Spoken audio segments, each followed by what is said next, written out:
Welcome વિદ્યાર્થી મિત્રો. Electromagnetic induction for board JEE NEET એનું સેશન 5 એકચ્યુઅલી જે પ્રીવિયસ હતું એડી પ્રવાહોવાળું એ આપણું સેશન 4 હતું. પણ કોરોનાની મહામારીમાં બધું ભૂલી જવાય છે ક્યાં શું ચાલી રહ્યું છે, પણ આપણું ફિઝિક્સ બરાબર ચાલે છે. તો આજે આપણે જે ટૉપિક ભણવા જઈ રહ્યા છીએ એ ટૉપિક છે આત્મપ્રેરણ.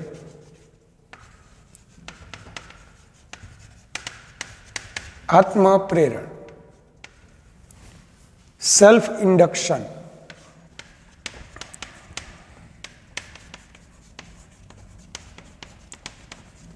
તો વિદ્યાર્થી મિત્રો, એકચ્યુઅલી બુકમાં પ્રેરણ પહેલાં તો પ્રેરકત્વ સમજાવ્યું છે, પછી અન્યોન્ય પ્રેરણ અને પછી આત્મપ્રેરણ. મેં સિક્વન્સને થોડા ચેન્જ કર્યા છે. શા માટે એ તમને બરાબર ખબર પડશે. તો સમજી લો, આ એક પરિપથ છે, એક ગૂંચળું છે. ચાલો, એની સાથે ચલ અવરોધક એટલે કે રિયોસ્ટેટ મેં જોડેલું છે. અહીંયા એક બેટરી મેં જોડેલી છે. જ્યારે બેટરીમાંથી પ્રવાહ પસાર થાય ત્યારે આ ગૂંચળું પોતે એક ચુંબક તરીકે વર્તવા લાગે અને એની આજુબાજુના વિસ્તારમાં ચુંબકીય ક્ષેત્ર ઉત્પન્ન કરે. તો આ ગૂંચળાની પોતાની જ ક્ષેત્ર રેખાઓ, ગૂંચળાની પોતાની જ ચુંબકીય ક્ષેત્ર રેખાઓ ગૂંચળા સાથે સંકળાયેલી હોય છે.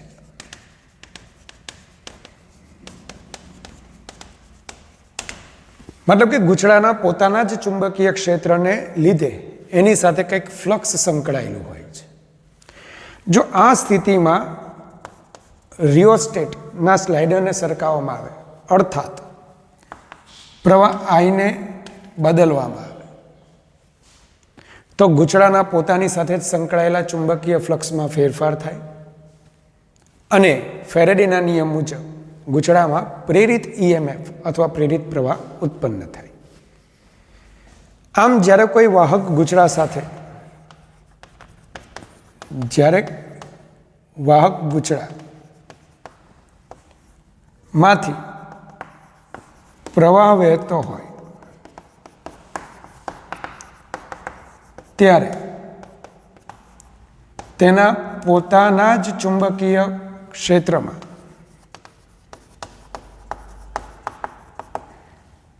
ફેરફાર કરવાથી ગૂંચળાની સાથે સંકળાયેલ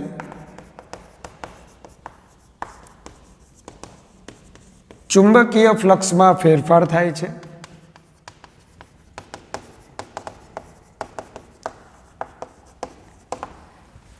આમ ગૂંચળાના પોતાના જ ચુંબકીય ક્ષેત્રને લીધે એની સાથે સંકળાયેલા ફ્લક્સમાં ફેરફાર થાય અને જે પ્રેરિત EMF ઉત્પન્ન થાય એ પ્રેરિત EMFને આપણે આત્મપ્રેરિત EMF કહીશું અને આ ઘટનાને આત્મપ્રેરણની ઘટના કહીશું. Self induction.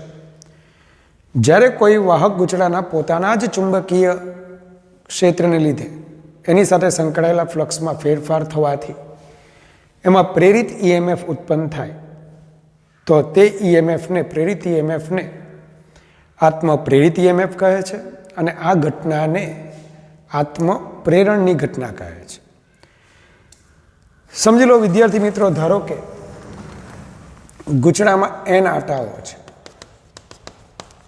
ધારો કે ગૂંચળામાં કેપિટલ N આટાઓ છે અને દરેક આટા સાથે સંકળાયેલું ફ્લક્સ, દરેક આટા સાથે સંકળાયેલ ચુંબકીય ફ્લક્સ φb છે. માટે સમગ્ર ગૂંચળા સાથે સંકળાયેલ કુલ ચુંબકીય ફ્લક્સ, અથવા એને આપણે બોલીશું flux linkage, is equal to n5b થાય. હવે તમે બાયો-સાવર્ટનો નિયમ જાણો છો. બાયો-સાવર્ટના નિયમ મુજબ ઉદ્ભવતું ચુંબકીય ક્ષેત્ર બી આઈના સમપ્રમાણમાં છે. બીજું ફ્લક્સ, ચુંબકીય ફ્લક્સ એ બીના સમપ્રમાણમાં છે. આથી તરત તમે કહેશો કે અહીં સ્પષ્ટ છે કે બાયો-સાવર્ટના નિયમ પરથી સ્પષ્ટ છે કે કુલ ફ્લક્સ એ ગૂંચળામાંથી વહેતા વિદ્યુત પ્રવાહના સમપ્રમાણમાં છે. ચલનનું ચિહ્ન જ્યારે જ્યારે જાય એક અચળાંક આપતું જાય અને અચળાંકને આપણે એલ વડે દર્શાવીએ, જે L is equal to n5b divided by I છે. અહીંયા અચળાંક એલને અહીં સપ્રમાણતાના અચળાંક કેપિટલ એલને વાહક ગૂંચળાનું આત્મપ્રેરકત્વ કહે છે. વાહક ગૂંચળાનું આત્મપ્રેરકત્વ કહે છે કે ભાઈ આ વાહક ગૂંચળાનું આત્મપ્રેરકત્વ છે. એલ સેલ્ફ ઇન્ડક્ટન્સ, અંગ્રેજીમાં શું બોલાય? Self inductance. હવે સેલ્ફ ઇન્ડક્ટન્સની સાદી વ્યાખ્યા શું? તો વાહક ગૂંચળામાંથી વહેતા એકમ વિદ્યુત પ્રવાહ દીઠ તેની પોતાની સાથે સંકળાયેલા કુલ ચુંબકીય ફ્લક્સને તે વાહક ગૂંચળાનું આત્મપ્રેરકત્વ કહે છે. વાહક ગૂંચળામાંથી વહેતા એકમ વિદ્યુત પ્રવાહ દીઠ ગૂંચળા સાથે સંકળાયેલા કુલ ચુંબકીય ફ્લક્સને તે વાહક ગૂંચળાનું આત્મપ્રેરકત્વ કહે છે. ચુંબકીય ફ્લક્સનો એકમ વેબર, પ્રવાહનો એકમ એમ્પિયર. તો આત્મપ્રેરકત્વનો એક એકમ બનશે વેબરના છેદમાં એમ્પિયર, જેને આગળ જતાં આપણે હેનરીથી ઓળખીશું. મહાન વિજ્ઞાની જોસેફ હેનરી, એની યાદમાં આપણે એને હેનરીથી પણ ઓળખીશું. પણ મેઇન છે એલ. એલ શાના પર આધારિત છે? એલનું મૂલ્ય શાના પર આધારિત છે? તમારા ફરતી આપણે જોઈએ. શું પ્રવાહ આઈ વધતા એલ ઘટે? શું પ્રવાહ આઈ વધે તો એલ ઘટે?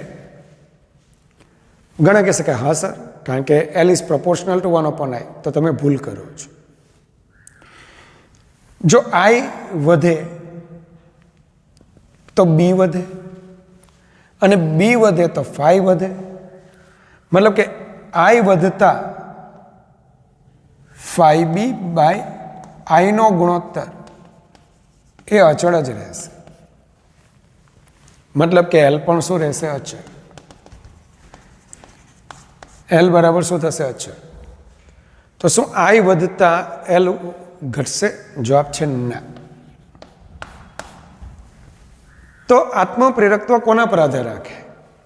તો નંબર 1, ગૂંચળાના આકાર પર આધાર રાખે. બરાબર છે. એલ લંબાઈનો તાર છે, સ્મોલ એલ લંબાઈનો તાર છે. તારમાંથી તમે વર્તુળાકાર, લંબચોરસ, ચોરસ આવા ગૂંચળાઓ બનાવો કે જેની પરિમિતિ એલ જેટલી થાય. વર્તુળ માટે પરિઘ, આના માટે પરિમિતિ. તો તમે જોઈ શકશો કે આપેલ પરિમિતિ માટે વર્તુળનું ક્ષેત્રફળ મહત્તમ થાય. મતલબ કે એલ લંબાઈના તારમાંથી ચોરસ, લંબચોરસ કે વર્તુળાકાર ગૂંચળું બનાવો તો વર્તુળાકાર ગૂંચળાનું ક્ષેત્રફળ મહત્તમ હોવાથી ત્યાં ફ્લક્સ પણ મહત્તમ સંકળાશે. તો ગૂંચળાના આકાર પર આધાર રાખે, ગૂંચળાના પરિમાણ પર આધાર રાખે. પરિમાણ એટલે સાઇઝ. નાના આડછેદવાળું ગૂંચળું એને બદલે મોટા આડછેદવાળું ગૂંચળું લો, ક્ષેત્રફળ વધી જાય, ફ્લક્સ વધી જાય. ત્રીજું આંટાની સંખ્યા પર આધાર રાખે. તમે 10 આંટાવાળું ગૂંચળું લો અને 100 આંટાવાળું ગૂંચળું લો તો ફ્લક્સ લિંકેજ n ગણું થઈ જશે, તો એલ પણ વધી જશે. અને બીજું, આપણા વાહક ગૂંચળાને જે માધ્યમ પર અલગ કરીને વીંટાળેલું હોય તે માધ્યમના ચુંબકીય ગુણધર્મો પર આધાર રાખે.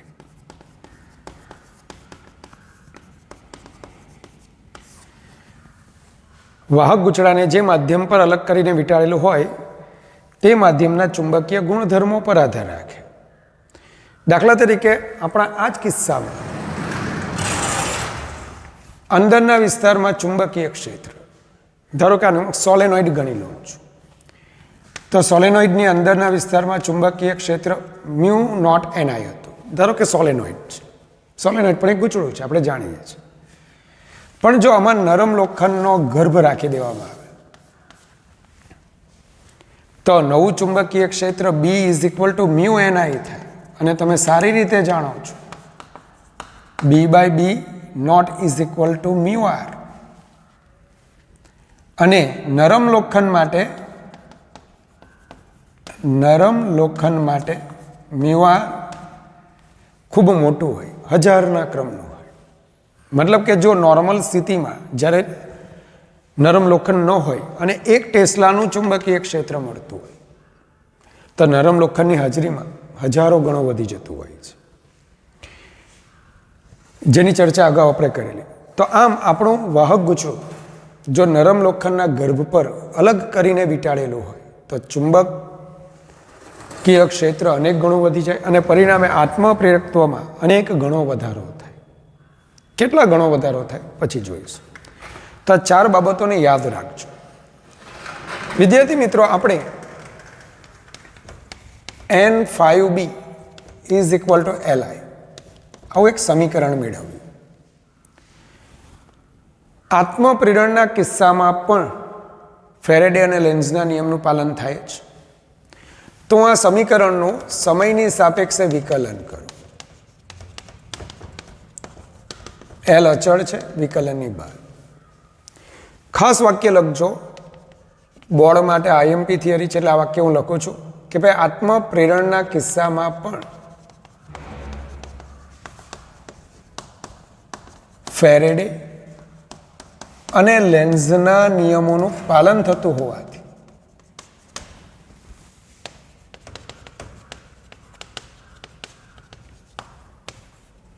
પ્રેરિત EMF E is equal to minus N d phi B by dt. E is equal to minus L di by dt.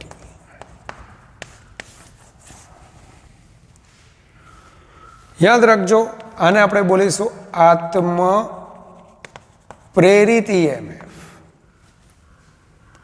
કે જેનું બીજું નામ છે બેક EMF. Back EMF. શા માટે બેક EMF એને કહેવામાં આવે છે આગળ જતા સમજીએ. પણ આ સમીકરણ પરથી જો L ને કરતા બનાવશો તમે, ઋણ નિશાની અત્યારે હું ગણતો નથી, તો L નો એકમ શું બનશે? તો EMF નો એકમ વોલ્ટ, એમ્પિયર પર સેકન્ડ, વોલ્ટ સેકન્ડના છેદમાં એમ્પિયર. અને એને પણ આપણે કહીશું Henry, capital H, Henry, Joseph હેનરીના માનમાં હેનરીથી ઓળખીશું. તો ટૂંકમાં હેનરી એટલે તમે શું લખ્યું આગળ? વેબર છેદમાં ampere. L is equal two N phi B upon I. બીજું શું લખ્યું? વોલ્ટ સેકન્ડના છેદમાં એમ્પિયર. અને આ બેને કમ્પેર કરશો તો weber is equal two volt into second, જે તમારા બોર્ડમાં પૂછાયેલું કે MCQ હતું. માફ કરજો. આગળ વધીએ તો આપણે એલની વ્યાખ્યા આપીએ છીએ. તો એલની વ્યાખ્યા શું? જો di/dt બરાબર 1 એમ્પિયર પર સેકન્ડ હોય તો L is equal to E થાય. જો ગૂંચળામાં વિદ્યુત પ્રવાહના ફેરફારનો દર એકમ હોય, જો ગૂંચળામાં વિદ્યુત પ્રવાહના ફેરફારનો દર એકમ હોય તો ત્યારે ગૂંચળામાં ઉદ્ભવતા આત્મપ્રેરિત EMFને ગૂંચળાનું આત્મપ્રેરકત્વ કહે છે. જો ગૂંચળામાં વિદ્યુત પ્રવાહના ફેરફારનો દર એકમ હોય અથવા 1 એમ્પિયર પર સેકન્ડ હોય તો ત્યારે ગૂંચળામાં ઉદ્ભવતા આત્મપ્રેરિત EMFને, એકલું પ્રેરિત નહીં, આત્મપ્રેરિત EMFને તે ગૂંચળાનું આત્મપ્રેરકત્વ ઇન્ડક્ટન્સ કહે છે. 1 હેનરીની જો મારે વ્યાખ્યા આપવી હોય તો di/dt 1 એમ્પિયર પર સેકન્ડ અને EMF 1 વોલ્ટ લો તો L is equal two 1 henry. જો ગૂંચળામાં વિદ્યુત પ્રવાહના ફેરફારનો દર 1 એમ્પિયર પર સેકન્ડ હોય અને ઉદ્ભવતું આત્મપ્રેરિત EMF 1 વોલ્ટ હોય તો ગૂંચળાનું આત્મપ્રેરકત્વ 1 હેનરી છે તેમ કહેવાય. ગૂંચળાનું આત્મપ્રેરકત્વ 1 હેનરી છે તેમ કહેવાય. તો આમ 1 હેનરી આત્મપ્રેરકત્વની વ્યાખ્યા પણ તમે આપી શકો. તો વિદ્યાર્થી મિત્રો, આજે આપણા જીવનમાં ફિઝિક્સના જે જીવન છે તેમાં એક નવા ઘટકનો ઉમેરો થઈ રહ્યો છે. અગાઉ આપણે બીજા ચેપ્ટરમાં કેપેસિટર નામની રચના ભણી ગયા, ત્રીજામાં અવરોધ કે જેનું રિવિઝન કર્યું, આપણે પુનરાવર્તન કર્યું, 10મા ધોરણનો અવરોધ ત્રીજા ચેપ્ટરમાં જોયો. તો આજે એક નવો ઘટક ભણી રહ્યા છે અને એ ઘટક છે ઇન્ડક્ટર. શું? ઇન્ડક્ટર. તો આજે આપણે ઇન્ડક્ટર ને જીવનમાં આવકારવા જઈ રહ્યા છે. ચલો, ઇન્ડક્ટર કોને કહેવાય? તો પરિપથનો જે ઘટક આત્મપ્રેરકત્વ ધરાવતો હોય,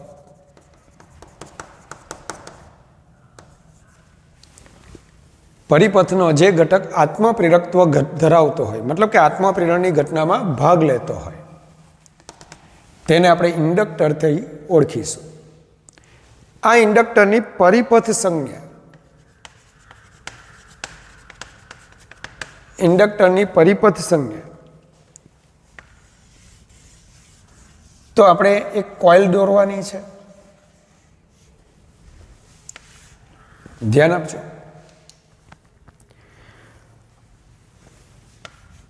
એક છેડે પ્રવાહ દાખલ કરીશું, બીજા છેડેથી પ્રવાહ બહાર. આ L. વિદ્યાર્થી મિત્રો, જે છેડામાં પ્રવાહ દાખલ થાય છે તે છેડાને ધન ગણીશું અને જેમાંથી પ્રવાહ બહાર આવે તેને ઋણ ગણીશું. સામાન્ય EMF ધરાવતી બેટરી માટે રૈવાજિક પ્રવાહ જે છેડામાંથી બહાર આવે તેને એનો ધન ધ્રુવ અને જેમાં પ્રવાહ દાખલ થાય એને ઋણ ધ્રુવ. તો એનાથી આ ઉલટું છે, જેમાં દાખલ થાય તે ધન, જેમાંથી બહાર આવે તે ઋણ. તો આ જે ઘટના છે, આને લીધે આપણે એને બેક EMF કહીએ છીએ. પણ તેમ છતાં ઇન્ડક્ટરનું કાર્ય શું? કેપેસિટરનું કાર્ય હતું સર્કિટમાં પ્રવાહને, માફ કરજો, કેપેસિટરનું કાર્ય વિદ્યુત ભાર અને વિદ્યુત ઉર્જાનો સંગ્રહ કરવાનો. કેપેસિટર એ વિદ્યુત ભાર અને વિદ્યુત સ્થિતિ ઉર્જા અથવા વિદ્યુત ઉર્જાનો સંગ્રહ કરતી એક સાદી રચના છે. ઇન્ડક્ટર, માફ કરજો, એ પહેલા અવરોધ એ પ્રવાહને અવરોધે છે. સર્કિટમાં જે પ્રવાહ વહે છે તેને અવરોધવાનું કામ કરે છે. તો અવરોધનું કાર્ય પરિપથમાં પ્રવાહને અવરોધવાનું છે. તો ઇન્ડક્ટરનું કાર્ય શું? ઇન્ડક્ટરનું કાર્ય શું? તો ઇન્ડક્ટર આત્મપ્રેરણની ઘટનામાં ભાગ લે. જો સર્કિટમાં પ્રવાહ વધતો હોય તો એ વધારાનો વિરોધ કરે, મતલબ કે એને ઘટાડવાનું કામ કરે. અને સર્કિટમાં પ્રવાહ ઘટતો હોય તો એને વધારવાનું કામ કરે, મતલબ કે ઘટાડાનો વિરોધ કરે. તો ઇન્ડક્ટરનું કાર્ય શું છે? પ્રવાહના ફેરફારને અવરોધવાનું.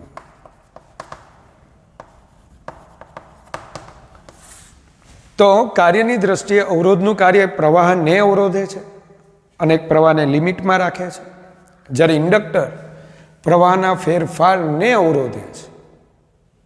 એને ગમતું નથી પ્રવાહમાં વધારો થાય કે ઘટાડો થાય, એ પ્રવાહના ફેરફારને અવરોધે છે.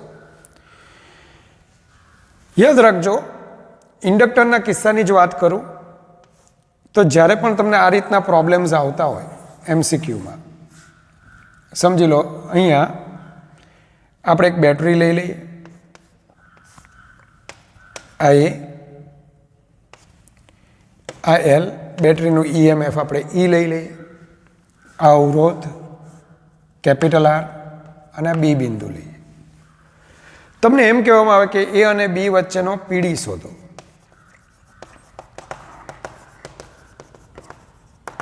અને પ્રવાહની પણ દિશા હું ધારો કે આમ બતાવી દઉં છું. પાછા એમ નહીં કે ભાઈ બેટરીમાંથી મારી મરજી, પ્રવાહ યાદચ્છિક રીતે હું બતાવું છું. તો ચાલો એ અને બી વચ્ચેનો પીડી શોધો. તો એથી તમે નીકળો છો, બેટરીમાં પ્લસથી માઇનસ ઘટાડો, માઇનસ ઈ.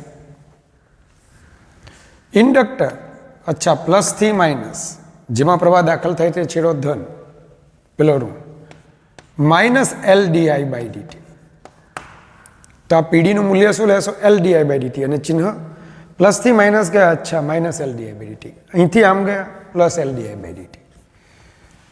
પ્રવાહ આઈ વહે છે, અવરોધમાં મુસાફરીની દિશા, પ્રવાહની દિશા સમાન, અથવા પ્રવાહની દિશામાં જતા સ્થિતિમાન ઘટે, minus IR is equal two VB. તો ઇન્ડક્ટરને પણ સર્કિટમાં તમે રાખીને આ રીતે કરી શકો. જેમ કેપેસિટરમાં આપણે ધન પ્લેટથી ઋણ પ્લેટ પર જતા હતા, તો સ્થિતિમાનમાં ક્યુ બાય સી જેટલો ઘટાડો થતો હતો. સેમ ઇન્ડક્ટર માટે પણ તમે આવા સમીકરણ લખી શકશો. તો વિદ્યાર્થી મિત્રો, આપણે ઇન્ડક્ટરમાં સંગ્રહિત ઉર્જા વિશે ભણવાનું છે. ઇન્ડક્ટરમાં સંગ્રહિત ઉર્જા. તો આપણે એ જોયું કે ઇન્ડક્ટરને પ્રવાહના ફેરફાર ગમતો નથી. એક સાદી સર્કિટ સમજાવું કે જેમાં તમે ધારો કે 20 વોલ્ટેજ વાળી એક બેટરી લીધી, એની સાથે એક અવરોધ જોડ્યો અને એક ઇન્ડક્ટર જોડ્યું. અહીં આપણે એક સ્વિચ રાખી છે એસ. જેવું તમે ટી બરાબર 0 સમયે સ્વિચ ઓન કરો છો, સ્વિચ ઓન કરતા હતા,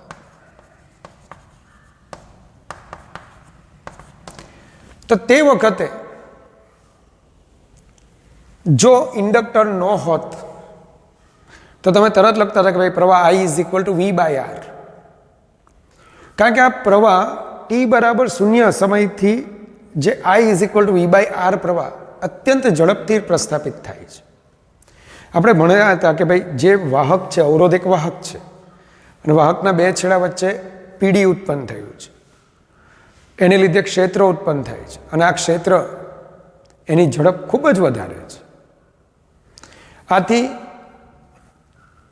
અત્યંત સૂક્ષ્મ સમયગાળામાં તરત જ I is equal to V by R પ્રવાહનું વહન થાય છે. પણ જો ઇન્ડક્ટરને જોડેલું હોય ને, તો જેવી સ્વિચ ઓન કરશો ને, તો ત્યાં ઇન્ડક્ટર પ્રવાહના ફેરફારનો વિરોધ કરશે. Di by dt is equal to 0. કારણ કે પ્રારંભમાં પ્રવાહ 0 હતો, તો ઇન્ડક્ટર એને વધવા દેશે નહીં.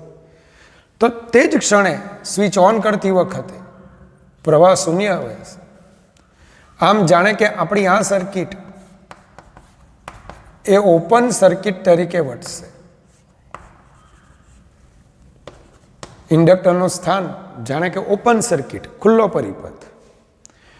પણ આપણે જોઈશું, આગળ જતા જોઈશું કે અનંત સમયે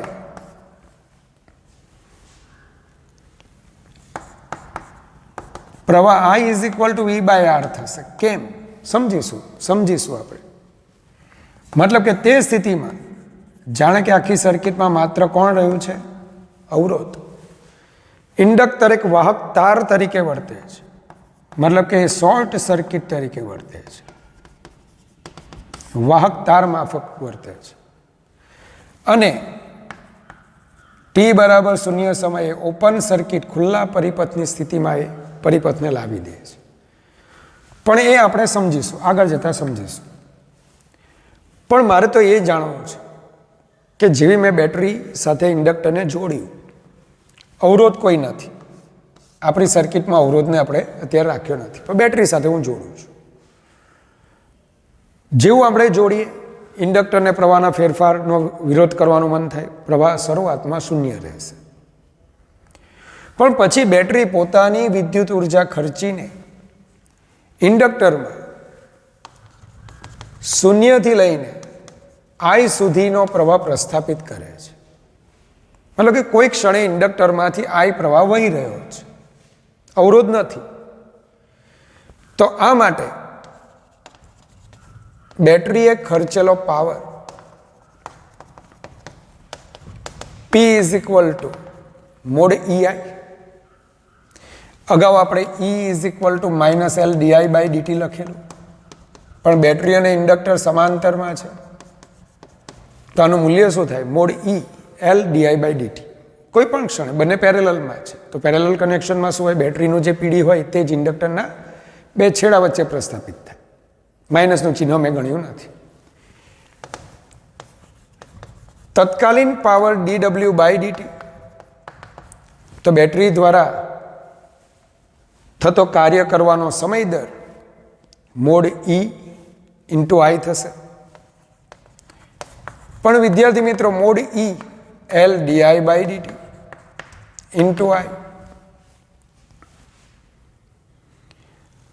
ચાલો, dt ને તમે કટ કરો તો dw બરાબર Li/di. થોડું સમજીએ. જ્યારે ઇન્ડક્ટરમાં I જેટલો પ્રવાહ વહેતો હોય અને એમાં મારે di જેટલો સૂક્ષ્મ વધારો કે ઘટાડો કરવો હોય, તો એ માટે બેટરી દ્વારા કરવું પડતું કાર્ય dw જેટલું છે. આપણો પ્રવાહ ઇન્ડક્ટરમાં પ્રારંભમાં 0 હતો, ત્યાંથી વધીને કેટલો થયો? I. તો આ દરમિયાન બેટરી dw જેવા નાના કાર્યો કરીને પ્રવાહ I ને સ્થાપિત કરે છે, ઇન્ડક્ટરમાં સ્થાપિત કરે છે. તો કુલ કાર્ય જો મારે ગણવું હોય તો સંકલન dw from 0 to I. L અચળ છે, બહાર લઈ લો. સંકલન I/di from 0 to I. I ની 1 ઘાત છે, L(I²/2) ફ્રોમ 0 ટુ I. પહેલાં I ને બદલે I અને પછી I ને બદલે 0 મૂકો, વચ્ચે માઇનસ, તો હાફ L(I²). પરિણામ શું મળ્યું? W is equal two half Li². Clear? પ્રશ્ન એ છે કે આ કાર્ય ગયું ક્યાં? અવરોધ તો છે નહીં, અવરોધને તો આપણે કાઢી મૂક્યો છે. અગાઉ આપણે એવું ભણતા હતા કે બેટરીએ કરેલું કાર્ય જૂલ ઉષ્મા સ્વરૂપે વ્યય પામતું હતું અવરોધમાં. અહીંયા અવરોધ તો છે નહીં. ઇન્ડક્ટર અવરોધ વિનાનું છે, આદર્શ ઇન્ડક્ટર લીધું છે. એમ તો ઇન્ડક્ટર એટલે ગૂંચળું, ગૂંચળાને અવરોધ હોવાનો છે. વ્યવહારિક જેટલા પણ ગૂંચળા છે એ શુદ્ધ નથી, એમાં અવરોધ હોવાનો છે. પણ આપણે શુદ્ધ ઇન્ડક્ટર, આદર્શ ઇન્ડક્ટર લીધું છે. તો તમને ખબર છે I પ્રવાહના નિર્માણને લીધે શું થાય? ઇન્ડક્ટર ચુંબક તરીકે વર્તે, એની આજુબાજુ ચુંબકીય ક્ષેત્રનું નિર્માણ થાય અને એ ચુંબકીય ક્ષેત્ર કંઈક ઉર્જા ધરાવે, જેને આપણે કહીશું ચુંબકીય ઉર્જા. આમ આ જે કાર્ય છે તે ઇન્ડક્ટરમાં ચુંબકીય સ્થિતિ ઉર્જા સ્વરૂપે સંગ્રહાય. યુ બી લખો અથવા યુ એમ લખો, મેગ્નેટિક. મતલબ કે આ કાર્ય ઇન્ડક્ટરના ચુંબકીય ક્ષેત્રમાં ચુંબકીય ઉર્જા સ્વરૂપે સંગ્રહાતા U B U M half LI square. વિદ્યાર્થી મિત્રો, અહીંયા કેટલાક આપણે સરખામણી કરવા જઈ રહ્યા છે ભૌતિક રાશિઓ. તમને ન્યૂટનનો નિયમ યાદ હશે. તો ન્યૂટનના બીજા નિયમમાં F is equal to ma m dv by dt. dv by dt is equal to F by m. Clear? જેમ દળ વધુ dv બાય dt ઓછું. મતલબ કે વધુ દળ ધરાવતો પદાર્થ તેના પર લાગુ પાડેલા પરિણામી બાહ્ય બળનો એની ગતિની અવસ્થા બદલાય તે પ્રકારના કોઈ પણ પ્રકારના પ્રયત્નોનો વિરોધ કરે છે.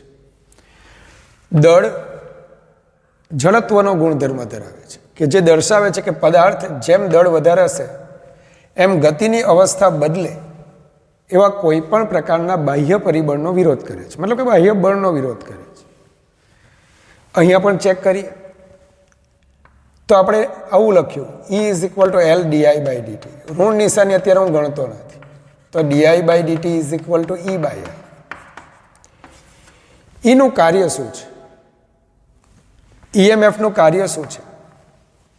પ્રવાહ પ્રસ્થાપિત કરવાનું. EMF ને લીધે સર્કિટમાં શું થાય? પ્રવાહ પ્રસ્થાપિત થાય.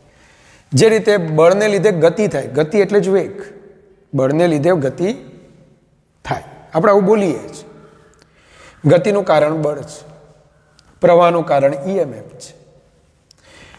ગતિના ફેરફારનો વિરોધ કોણ કરે છે? દળ કરે છે.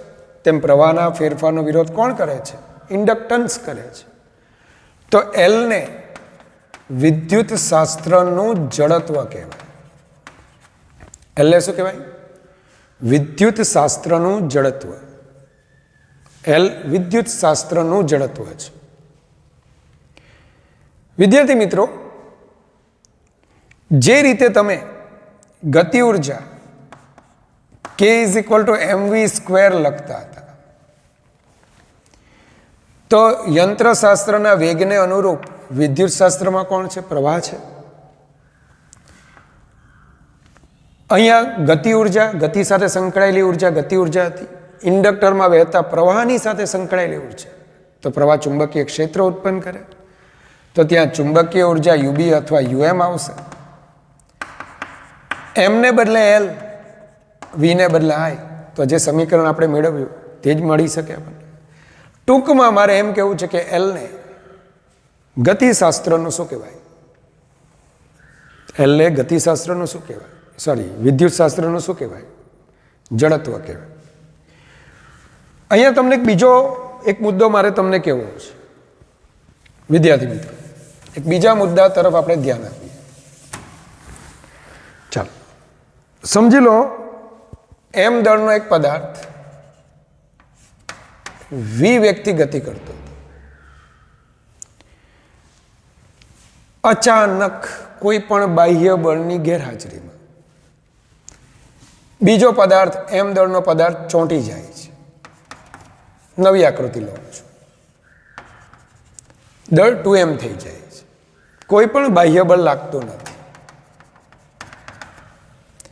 તો આ વખતે એનો વેગ કેટલો થશે? તમે કયો નિયમ લાગુ પાડતા હતા? વેગમાન સંરક્ષણનો નિયમ.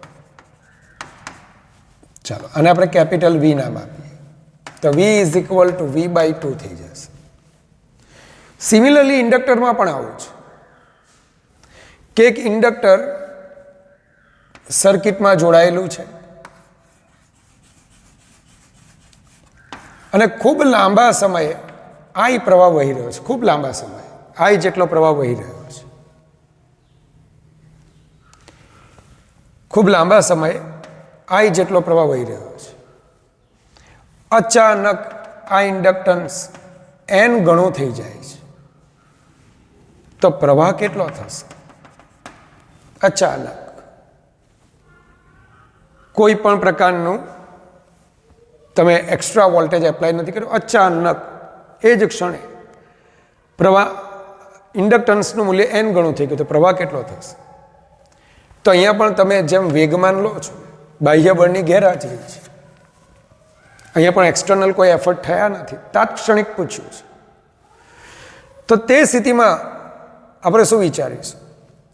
ઇનિશિયલ, જેમ અહીંયા એમ ને બદલે એલ, વી ને બદલે I, L dash I dash, simple. L is equal to NL, I dash is equal to I by N. પ્રવાહ એનમાં ભાગનો થઈ જશે. તો જે રીતે તમે રેખીય વેગમાન સંરક્ષણના નિયમને આધારિત આવા કોયડાઓ ઉકેલો છો, સેમ આ જ રીતે તમે ઇન્ડક્ટર માટે પણ આવું વિચારી શકો. વિદ્યાર્થી મિત્રો, સોલેનોઇડનું આત્મપ્રેરકત્વ, એકચ્યુઅલી અતિ લાંબા સોલેનોઇડનું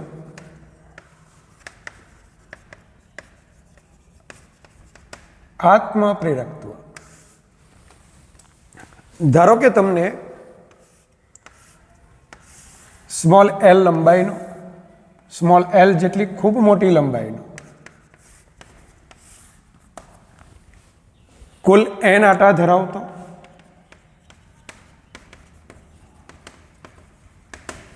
આટાઓ ધરાવતો I વિદ્યુત પ્રવાહ ધારિત અને એ આડછેદનું ક્ષેત્રફળ ધરાવતો એક સોલેનોઇડ આપ્યો છે. સોલેનોઇડનું આત્મપ્રેરકત્વ મતલબ પોતાનું જ ફ્લક્સ છેદમાં પોતાનામાંથી વહેતો પ્રવાહ. તો સૌથી પહેલા તમે જાણો છો કે સોલેનોઇડમાંથી I પ્રવાહ વહેતો હોય તો સોલેનોઇડની અંદરના વિસ્તારમાં ચુંબકીય ક્ષેત્રનું મૂલ્ય B is equal to mu naught Ni. જ્યાં small n is equal to n by L, એકમ લંબાઈ દીઠ આંટાની સંખ્યા. થોડું આને આ રીતે લખું છું. હવે આ ચુંબકીય ક્ષેત્ર ને લીધે સોલેનોઇડની પોતાની સાથે જ સંકળાય કુલ ચુંબકીય flux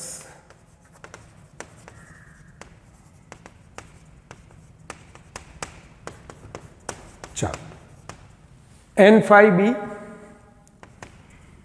is equal to n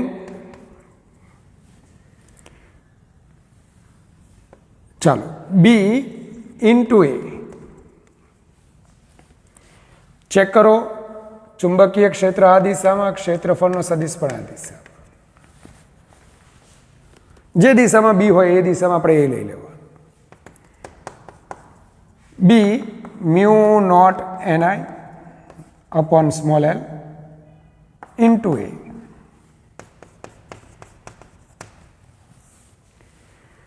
cancel નહીં કરી નાખતા, માટે mu not n square IA upon l. માટે સોલેનોઇડનું આત્મપ્રેરકત્વ, સોલેનોઇડનું આત્મપ્રેરકત્વ L is equal to કુલ ચુંબકીય ફ્લક્સ છેદમાં પ્રવાહ. તો mu not n square a divided by small l. ચાલો, તો આ એનું આત્મપ્રેરકત્વ થશે. બીજી રીતે લખીએ તો capital N is equal to small n, તો n square al capital N बराबर स्मॉल एन इंटू एल लखो तो एन स्क्वेर एक एल कट थी जैसे इंटू एल। तो आ थी गयु सोलेनोइडना आत्मप्रेरकत्वનું सूत्र। सोलेनोइडनी अंदरना विस्तारमां जो सोलेनोइडनी अंदरना विस्तारमां एक नोंध जोईए, जो सोलेनोइडनी अंदरना विस्तार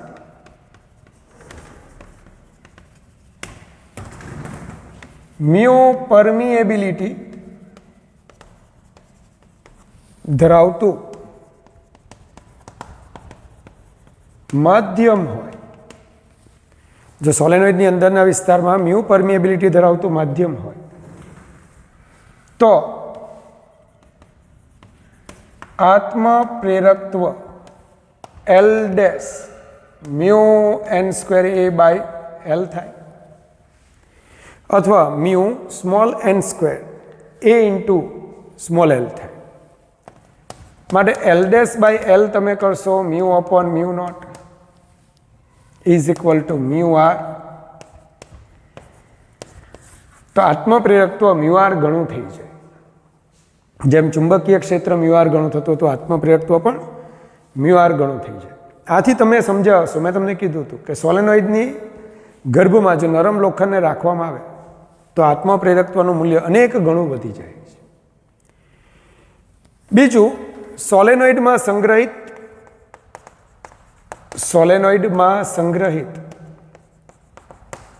एक्चुअली आपणे एक प्रॉब्लम पण सॉल्व करीए छीए।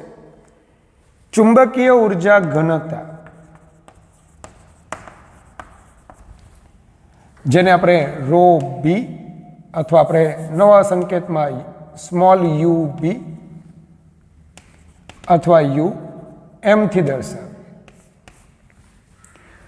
याद राखजो घणी वखत आज घनताने रो संकेत वडे पण दर्शाववामां आवे छे।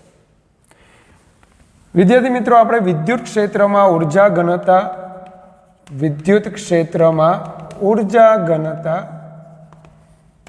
यूई अथवा rho E is equal to half epsilon not E square आवुं परिणाम मेळवेलुं। अने आ परिणाम कोईपण प्रकारना चुंबकीय क्षेत्र माटे साचुं छे, कोईपण प्रकारना विद्युत क्षेत्र माटे साचुं छे। विद्युत क्षेत्र तो आपणे एवुं ज परिणाम सोलेनोइडना किस्सामां मेळवीए। तो तमे जोयुं के सोलेनोइड में अति लांबा सोलेनोइड में स्मॉल एल लंबाई ए आड़छेद क्षेत्रफळ आई विद्युत प्रवाहनुं वहन करता कुल एन आंटावाळा अथवा एकम लंबाई दीठ आंटानी संख्या स्मॉल एन धरावता सोलेनोइड में संग्रहित चुंबकीय ऊर्जा यूबी अथवा UM half L I square. चलो अपने यूबी संकेत राखी अथवा यूएम तमारी मर्जी यूएम राखी। चलो तो हमें आने नंबर 1 आपी दो। हवे L is equal to mu not N square A by L अथवा small N square into A L. आपनी इच्छा आपणे स्मॉल एन स्क्वेर वाळुं राखीए तथा B is equal to mu not N I. तो I is equal to B upon mu not N. चलो 2 અને 3 ની કિંમત 1 માં મૂકી દો। 2 અને 3 ની કિંમતોને 1 માં મૂકતા तो U M is equal to half N square L और आई स्क्वेर तो I is equal to B square upon mu not square N square. चलो एन स्क्वेर कट थी जैसे B square upon 2 mu not A L. um upon al is equal to b square upon 2 mu naught। परंतु al આડછેદ ક્ષેત્રફળ into લંબાઈ solenoid નળાકાર આકારનું હોય અને આથી આ સોલેનોઇડનું કદ થાય હોવાથી UM/AL બરાબર સોલેનોઇડના એકમ કદ દીઠ સંગ્રહિત